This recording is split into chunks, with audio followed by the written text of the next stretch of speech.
반갑습니다. 원불교 덧풀이 원더풀의 진행을 맡은 조건준 교무입니다. 오늘도 우리 함께 공부할 공부메이트 이재민 교우님 소개하겠습니다. 재민 교우님 반갑습니다. 네, 반갑습니다, 교무님. 네, 우리가 벌써 인도풍 공부한 지도 세 번째 시간이 되었어요. 이쯤 지난 시간에 공부했던 내용들을 한번 돌아보면 어떨까 싶은데 혹시 지난 시간에 공부했던 내용들이 기억이 나실까요? 그 부분에 대해서는 저도 어느 정도 남아있는지 궁금하기도 한데요. 사실 처음에는 이제 교무님께서 자꾸 질문을 하시니까 저도 긴장도 되고 기억 못하면 어떡하지 이런 마음도 들었었는데 지금은 조금 자신감이 붙은 것 같아요. 좋습니다. 그 자신감 너무너무 좋습니다. 그러면 첫 번째 시간에 우리가 공부했던 내용도 기억이 나시나요? 도덕이 무엇인지 그리고 도덕을 배우려는 사람은 어떻게 해야 하는지에 대해서 말씀을 해주셨던 것 같은데 맞습니다. 맞나요? 네. 맞습니다. 첫 번째 시간에 우리는 도와 덕에 대해서 공부를 해봤었고요. 그럼 두 번째 시간은 우리가 무엇을 공부했을까요? 두 번째 시간에는 인연을 또 잘 이어나가는 법, 영구 인연법에 대해서 공부했었죠. 네, 맞습니다. 영구인연법, 그러니까 우리가 오랜 인연, 영원한 인연을 만들어가는 방법에 대해서 공부를 했었는데 첫 번째 시간 도와 덕에 대한 공부, 그리고 두 번째 시간 영원한 인연, 좋은 인연을 만들어가는 이 공부법에 있어서 핵심 키워드가 있었던 것 같아요. 혹시 그것도 기억이 나실까요? 교무님 이제 말씀에 의도하신 바를 조금 이제 꿰뚫어 보자면 또 청정한 우리 본래 마음 바탕에서 해라 요거 아닌가요? 네, 맞습니다. 또 이제 제 질문의 의도까지 파악을 하시니까 너무 좋네요. 청정한 마음 바탕을 우리가 이렇게 중점적으로 생각해 보자 얘기를 했는데 여기서 한 가지 우리가 좀 짚어야 할 부분이 있는 것 같아요. 뭐냐 하면 청정한 마음 바탕이 굉장히 중요하지만 그것이 전부는 아니다. 혹 우리가 제가 너무 거기를 강조하다 보니까 그러면 청정한 마음 바탕만 있으면 모든 게 다 해결되는 것으로 이렇게 오해하실 수도 있는데 그것은 아니고 대종사님께서 우리에게 24시간 공부할 수 있는 방법을 알려주셨죠. 그 공부할 수 있는 방법이라는 것은 다른 말로 풀이를 하자면 24시간 우리가 은혜를 만들 수 있는 방법. 은혜를 만든다는 것은 결국 그 은혜를, 그 복을 내가 받는다는 거죠. 그러니까 참 얼마나 좋은 방법입니까? 그 방법을 알려주셨는데 그 방법은 온전한 생각으로 취사하는 겁니다. 그런데 여기서 우리가 청정한 마음 바탕을 챙긴다는 것, 놓치지 않는다는 것은 온전한 이것을 이제 의미하는 것이에요. 그것으로 끝나는 것이 아니라 온전한 생각으로 취사하는 것까지 가야 되는 거죠. 제가 예를 들면 며칠 전에 갤러리 행사를 제가 진행을 했어요. 그 갤러리를 통해서 우리 장애인 예술가 분들이 어떻게 하면 그 힘들게 그린 작품들을 전시를 하고 또 판매까지 이어져서 그 수익을 가져가실 수 있게 만들 수 있을까 하는 이런 구조를 만들기 위해서 한 두어 달 동안 정말 힘들게 준비를 해왔던 것 같아요. 이 준비를 해오면서 늘 챙겼던 것은 우리가 지금 공부하고 있는 온전한 우리 마음의 바탕, 청정한 마음 바탕을 늘 챙기면서 준비를 해왔죠. 그런데 어제 이제 우리 장애인 예술가 분께서 그 며칠 전에 있었던 많은 분들이 오셨는데 굉장히 좋아하셨거든요. 그런데 그 장애인 예술가 분께서 저에게 던지셨던 한 말씀은 너무나 힘든 시간이었다. 너무나 실망스럽다는 이야기를 저에게 주시더라고요. 그래서 무엇이 잘못되었을까? 청정한 마음 바탕을 늘 놓치지 않고 챙기면서 이 행사를 두어 달 동안 준비를 했는데 결국 나에게 부족했던 것은 온전한 생각이 부족했던 거죠. 그 생각이라고 하는 것은 결국 모든 사람, 이 일을 함께하는 모든 사람, 지금 우리가 방송을 하고 있다 그러면 이 방송을 함께 준비하고 함께 시청하고 이렇게 하는 우리 모든 사람들에게 어떻게 하면 은혜가 갈 수 있을까 하는 그 생각이 굉장히 필요한 거죠. 그런데 그 생각에서 조금이라도 부족함이 있다면 그 부분에서 결함이 생겨나게 됩니다. 은혜가 아니라 해로움이 생겨날 수 있는 거죠. 그 작가님에게 마음 아픈 일, 상처가 되는 그런 결과가 이렇게 될 수 있는 것처럼 준비한 사람은 행복하고 그 행사에 참석했었던 사람들은 행복하다 하더라도 또 그 작가님에게는 아픔이 생길 수 있는 것처럼 온전함을 아무리 우리가 잘 챙겨도 생각이 부족하게 되면 또한 그 은혜가 해로움으로 발생될 수 있다는 것을 우리가 또 명심해야 할 부분입니다. 네, 은혜가 또 해로움으로 발생을 할 수도 있네요. 그렇죠. 또 새로운 것을 또 이렇게 배운 것 같습니다. 네, 교무님, 네. 그런데 오늘은 또 인도품의 어떤 내용을 가지고 공부할지 또 이제 한 단계 발전해서 저희 네. 나아가야 되잖아요. 네, 네. 또 궁금한데요. 네. 네, 오늘은 또 어떤 내용인가요? 네, 우리가 이렇게 이 참 소중한 늘 은혜를 생산하는 이 소중한 그 공부를 함께 하고 있는데 오늘은 어떤 공부를 해볼까 이렇게 고민을 해보다가 혹시 재민교우님은 신년 본문이라는 걸 혹시 아시나요? 그럼요. 매년 또 신정절에 이제 종법사님 법문을 듣고 그 말씀 이제 새겨 들으면서 한 해를 보내야겠다 이렇게 생각하곤 하거든요. 맞습니다. 또 특히 원기 108년 신년 본문이 뭔지 혹시 아실까요?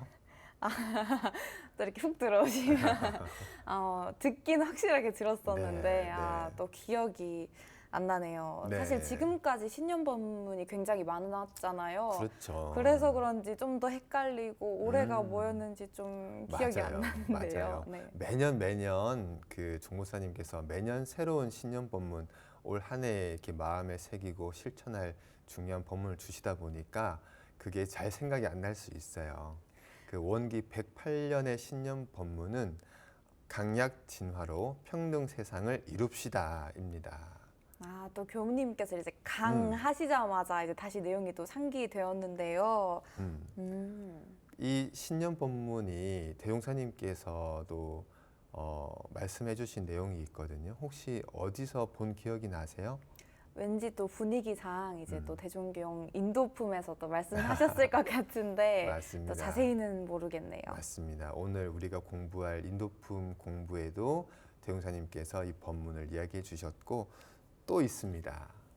또 한 군데가 더 있어요. 대종경이 아니면 정전일까요? 대종사님 이제 말씀을 엮은 책이 또 이제 정전 그리고 대종경이니까 둘 중에 하나가 아닐까 네. 싶은데요. 아주 잘 맞추셨네요. 정전은 이제 대종사님께서 직접 생전에 편수해 주신 책인데 그 안에도 대종사님께서 강자 약자 진화상의 요법이라는 최초의 법어로서 이제 그 내용이 이렇게 실려 있는데요. 오늘 우리가 인도품에서 공부할 내용은 강자 약자에 대한 공부를 한번 해볼까 이렇게 싶습니다. 또 어렴풋이 이제 들어봤던 기억이 좀 나는데 강자와 약자도 사실 인간관계 하면 또 빼놓을 수 없는 맞습니다. 이야기잖아요. 맞습니다. 또 교무님 말씀 귀 쫑긋하면서 들어보도록 하겠습니다. 좋습니다. 오늘 법문 돋보기에서는 인도품 26장의 원문인 주산 송도성 종사님께서 직접 이렇게 수필해 주신 월말통신 10호에 실린 법문 내용으로 공부해 보겠습니다. 오늘은 특별히 정전과 대종경을 같이 이렇게 공부를 해볼까 생각이 들어요. 우리 재민교우님 괜찮으시겠어요? 그럼요. 언제든지 환영이고 항상 설명을 너무 또 잘해주셔가지고 잘 네. 듣고 있습니다. 네, 오늘 저도 그 대종경과 정전을 같이 함께 공부하는 만큼 더 열심히 한번 공부를 함께 해보도록 하겠습니다. 그러면 법문 내용을 먼저 한번 읽어봐 주시겠어요? 네, 그럼 법문의 내용을 한번 또 읽어보도록 하겠습니다. 나는 항상 강자로서 강자 노릇할 줄 모르는 자를 웃노라. 내가 이미 강자일진데 늘 저 약자를 도와주고 인도하여 그 약자로 하여금 자기와 같은 강자가 되도록 하여야 그 강이 영원한 강이 될 것이며 어느 때까지라도 선진자요 선각자라 할 것이거늘. 지금 강자라 하는 것은 흔히 약자를 압박하고 속이는 것으로서 유일의 수단을 삼으니 어찌 영원히 강자가 될 방법을 알았다 하리요. 약자도 항상 약자가 아니라 점점 그 꿈을 깨고 원기를 회복하면 똑같은 강자의 열에 서게 될 것이요. 약자가 깨쳐 강자의 열에 서게 되면 그전 강자로서 그 약자 시대에 압박하고 속이던 강자의 지위는 자연히 타락하나니라. 재민교님은 이 본문을 읽으면서 어떤 생각이 들었나요? 저는 요즘 또 학교나 사회에서 왕따나 학교 폭력, 그리고 사회적 괴롭힘, 직장 내 괴롭힘 이런 것들이 떠올랐는데요. 학교에서는 이제 약한 아이를 강한 아이가 또 괴롭히듯이 사회에서도 또 그대로 그러고 있더라고요. 그래서 사회에서는 권력이나 또 지위가 높은 사람들이 약한 사람들을 괴롭히는 뉴스가 또 많이 나오더라고요. 네, 저도 이제 그런 뉴스들을 볼 때마다 대형사님 법문이 참 생각이 많이 나고 참 안타까운 생각이 많이 드는데요. 대형사님께서 이 법문에서 강자라고 하는 것은 모두 약자를 압박하고 속이는 것을 유일한 방법으로 삼고 있다 이렇게 말씀을 하셨는데 참 틀린 말씀이 아닌 것 같아요. 뭐 어쩌다가 그렇게 하는 것이 아니라 대부분의 강자들이 취하는 그런 수단들을 보면 약자를 압박하거나 속이는 모습으로 굉장히 많이 이렇게 비추어지는 것 같습니다. 사실 그런데 강자도 약자의 도움을 받고 이제 약자도 강자의 도움을 받고 그렇게 살아가잖아요. 네. 근데 요즘은 또 그런 모습을 보기가 더욱 힘든 것 같아요. 네, 맞습니다. 그 왜 그럴까 이렇게 지금 생각을 해보면 강자가 약자를 압박하거나 또는 이렇게 속이는 수단을 삼는 이유가 왜 그럴까 이렇게 생각을 해보면 강자가 내가 지금 이렇게 강자가 되기까지 얼마나 고생을 해서 이 자리에 왔는가, 내가 어떻게 이 기술을 배웠고 내가 어떻게 이렇게 돈을 모았고 내가 어떻게 이 명예 있는 자리까지 왔는가 하는 그런 생각을 놓지 못해서 그런 것 같은데요. 재민교는 만약에 재민교에게 어떠한 돈이나 어떠한 특별한 기술이나 아니면 어떠한 특별한 자리, 명예가 있는 자리가 주어졌다고 했을 때에 그것을 다른 사람들과 잘 나눌 수 있을까요? 일단 잘 나눌 것 같긴 한데요. 사실 또 어렵게 제가 그 기술이라든지 지식을 습득을 했으면 쉽게 나눠줄 수 있을까라는 생각은 한 번 더 해보게 되네요. 네, 쉽지 않을 거예요. 저도 쉽지 않을 것 같고, 근데 한번 잘 생각해 보면 왜 그런가 한번 생각을 잘 해보면 그 마음이 그 강자의 그 마음이 마치 사막과 같은 마음이기 때문에 그런 것 같아요. 아무리 물을 붓고 아무리 물을 채우고 채워줘도 채워지지 않는 사막과 같은 마음이죠. 강자가 그 강을 얻기 위해서, 그 돈을 얻기 위해서, 그 특별한 기술을 얻기 위해서, 그 특별한 자리를 얻기 위해서 100의 노력을 만약에 했다고 이렇게 쳐봐요. 100의 노력을 했다. 그러면 100의 노력을 했기 때문에 100의 보상을 받으면 그 마음이 채워져야 정상일 거잖아요. 그런데 사막과 같은 마음이 되어버리기 때문에 100을 받아도 채워지지가 않아요. 1000을 받아도 채워지지 않고 10,000을 받아도 10만을 받아도 그 마음이 채워지지 않을 거예요. 그렇기 때문에 끊임없이 약자를 이렇게 억압하거나 핍박하거나 속이는 것으로 그걸 자꾸 채우려고 하는 거죠. 그러나 아무리 채워도 채워지지 않는 거예요. 그러니까 어쩔 수 없이 강자는 계속 그 길을 유일한 수단으로 삼고 가는 것인데 참 너무나 안타까운 것이죠. 교무님 말씀 또 듣고 보니까 역시 인간의 욕심은 끝이 없다고. 대부분이 또 사람들이 또 부를 엄청나게 얻더라도 더욱 더 높은 부와 명예를 얻고 싶어 하잖아요.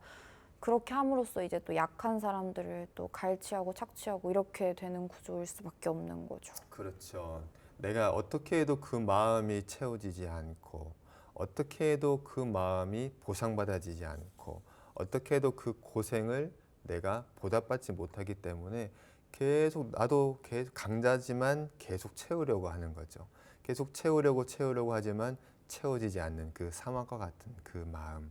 그 마음이 어떻게 보면 가장 이 강자 약자의 관계에 있어서 문제가 아닌가 이런 생각이 들어지는데, 그건 바로 지금 바로 앞에 놓여져 있는 이익에만, 한치 앞에 이익에만 눈이 멀어 있다고 볼 수 있는 거죠. 지금 사막과 같은 마음이라고 했는데 지금 너무너무 갈증 나니까 당장 이 갈증을 내가 채워야겠다는 것에만 몰두가 돼 있는 거죠. 이 갈증이 왜 오는 것일까? 나의 마음이 왜 사막과 같이 되었을까를 고민하는 것이 아니라 지금 당장 갈증 나. 지금 당장 너무 사막 같아. 그러니까 그냥 지금 당장 이익으로 채우려고 하는 그 욕심에서 이런 모든 문제가 시작되는 것 같고요. 대웅사님께서도 이 다음 내용에서 그 강자의 신뢰를 한번 이렇게 들어봐 주셨는데, 재민 교우님이 한번 읽어봐 주시겠어요? 네, 제가 한번 읽어보도록 하겠습니다. 신뢰를 들어 말하면 3, 40된 어른이 4, 5세의 유아를 항상 속이고 압박할세 그 아이에게 금은중보나 가진 것을 보면 과자개나 떡부너치나 사다 주고 살살 달래어 빼앗아가며 종문서라도 작성하여 가지고 와서 도장을 찍으라고 위협하면 그 어린 것은 아무 요량 없이 그저 하라는 대로 복종할 것이며 수만 원어치 금덩이를 빼앗기고도 댄잎짜리 떡게나 받아먹은 것만 고맙게 앓을 것이다. 네, 오늘날과 참 크게 다르지 않는 것 같습니다. 이 말씀을 들으니까 지난 시간에 우리가 공부했던 그 또 내용이 또 생각이 나는 것 같아요. 인간 관계를 가장 해치는 원인이 내가 상대방에게 무언가를 줄 때에 마치 낚시하는 것처럼, 미끼를 주는 것처럼 그렇게 한다라는 표현을 하셨는데, 아주 요만한 이렇게, 그죠? 미끼는 아주 작은 것인데 그 미끼를 주면서 내가 받으려고 하는 것은 큰 물고기를 잡으려고 하는 그 마음, 그 지난 시간에 우리가 공부를 했었는데, 여기 똑같은 그 마음이죠.